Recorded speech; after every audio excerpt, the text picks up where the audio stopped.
Ram, Lokesh, Yes. Prasad, Yes, very good. Vivek. Yes, Kumar. This is what exactly is the ask. That's all.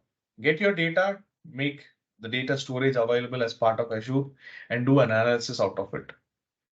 Building using analytic solutions. Now, question is where to get started, how to get started by bringing the data.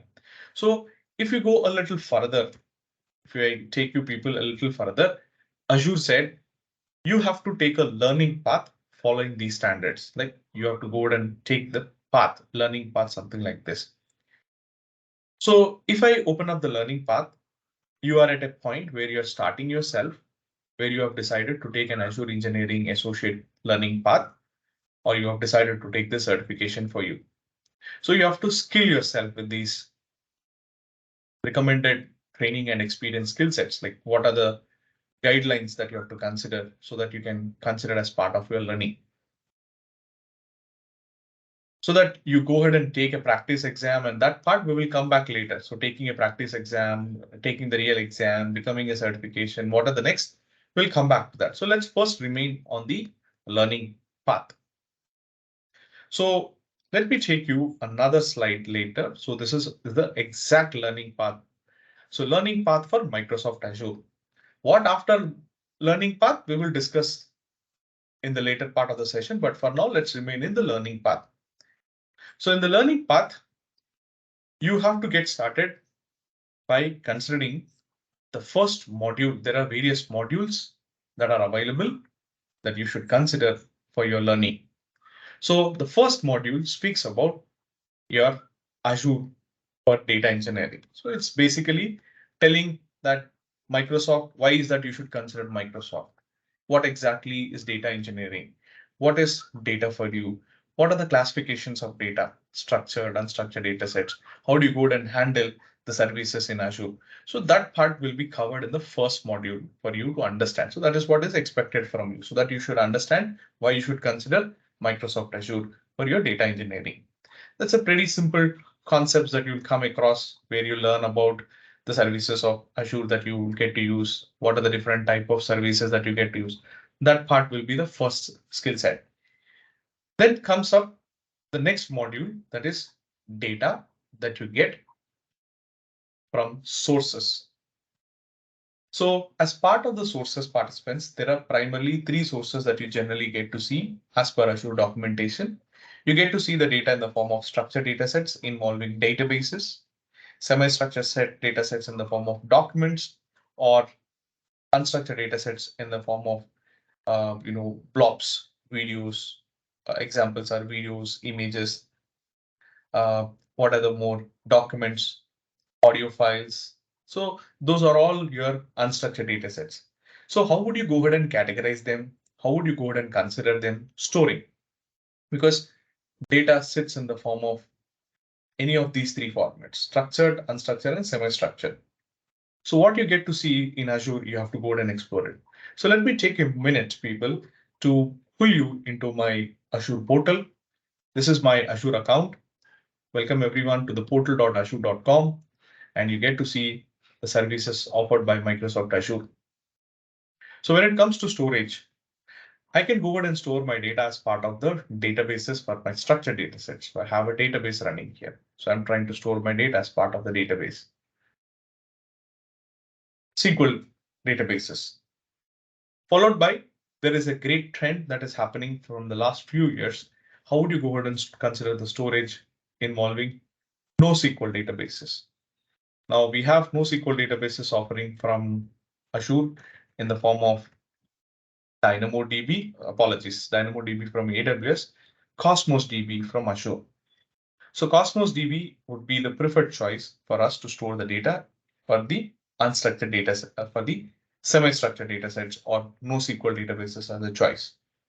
That means when I consider NoSQL databases that I want to use, will prefer to use Cosmos DB. And if you open up the Cosmos DB, there are plenty of options that you can find. You can store in the form of NoSQL category, or you can store in the form of what do you call it as Cassandra database. You can store in the form of a MongoDB. So there are quite a list of options that are available. So we can choose the API what we want, and consider. So let me take a minute. Come on, yeah. So what I was highlighting, you can use a NoSQL primitive. You can use MongoDB as a choice to store. You can use Cassandra to store. You can use Gremlin to store your NoSQL operations. For NoSQL database to store, you can consider any of these four. That means for the data that is fitting into the column of NoSQL databases choice, you have four choices available for storing your data. Am I good to all of you people?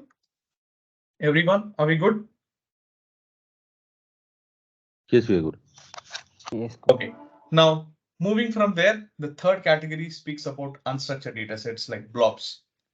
So what is the kind of blob storage that we have? So Azure is offering us storage accounts where we can store our data in the form of blob storages, where those blob storages predominantly play the role of storing your data in the form of blobs like objects. Kind request, people please mute yourself. I'll give you a chance to speak. Let me complete my demonstration. Okay, so blob storage is the third category where we go ahead and store the data as part of blob storages involving like examples are images, blobs, and videos. So now we have considered the storage involving structure, SQL databases, relational databases, SQL databases, non-relational databases, NoSQL databases like Cosmos DB. We have now considered the blob storages involving storage accounts. Now, data is readily available in our storage. So what is the next thing? Next thing is to pull the data into our analytic solutions. What are the analytic solutions we have? The analytic solutions right now that are offered from Microsoft are as follows: Data Factory, Synapse Analytics, Databricks we have. So these are the three major analytic solutions that are offered from Microsoft Azure. So let me repeat it for you. So the three major services that are offered are for processing. So next thing is to go ahead and do the process. So for data storage, I'll highlight. We can use we can use SQL databases, that is Azure SQL databases we can use. DB, we can use Azure Cosmos DB we can use. And then we can use Azure blob storages we can use. So these are our data storage units where we can keep data based upon the type of data that we work. Next comes data processing. How do you go ahead and process the data? So participants, the data processing units are as follows. Data Factory we have Azure Synapse, Azure Data Factory we have Azure Synapse we have, and we have now Azure Databricks. These are the three major processing engines that we can consider.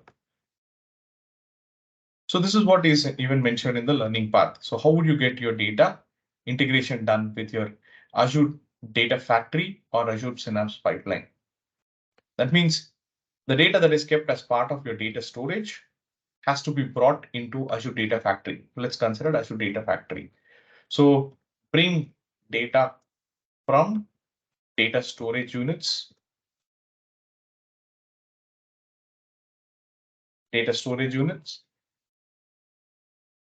whatever the data that you get to use as part of your data storage units, and process them.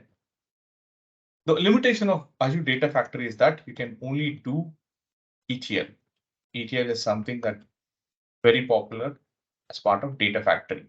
Data Factory is designed to go ahead and help you to build ETL solutions.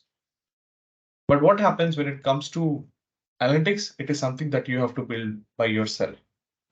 And that's where the next high quality services like Azure Synapse and Azure Databricks comes in.